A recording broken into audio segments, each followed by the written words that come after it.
Ramsgate in Kent.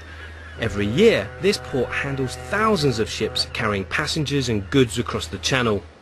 But there's one type of cargo that's causing a great deal of controversy. Animals being exported live to the continent.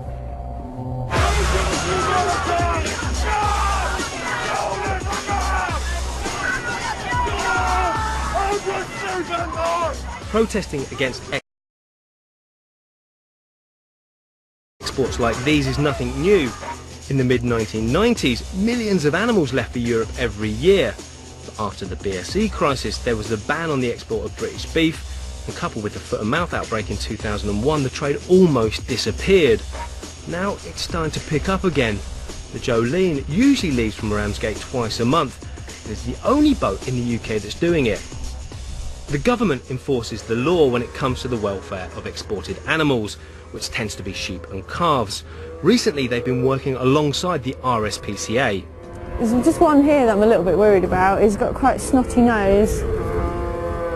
Does that mean there's something wrong with him? It could do, not necessarily. Vicky Dorr is one of the RSPCA's inspectors. How difficult is it to check how healthy the animals are with just looking through the holes though? I mean, you can't see a great deal, can you? No, I mean you can see more when you get higher.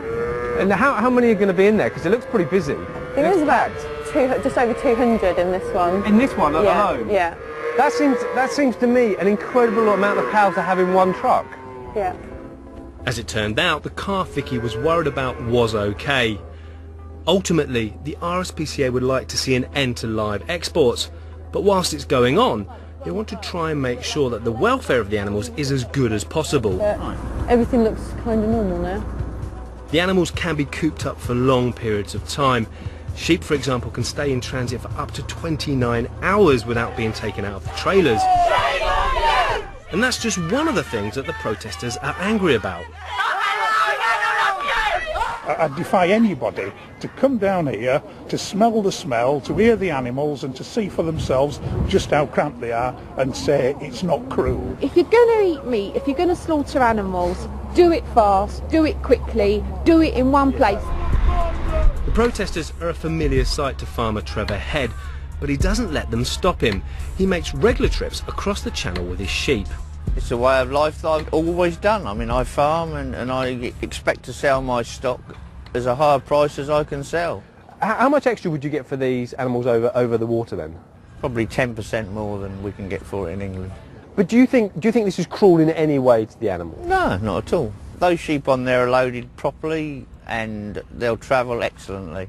I've bred those animals. I'm not going to abuse them today when I've been looking after them for 12 months and I've been aiming for this day to sell them for a good price, haven't I?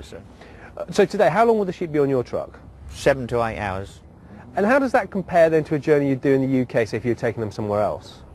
No, I regularly travel further than this. In fact, if I was allowed to do this on a normal ferry, I could do this same trip in 4.5 hours.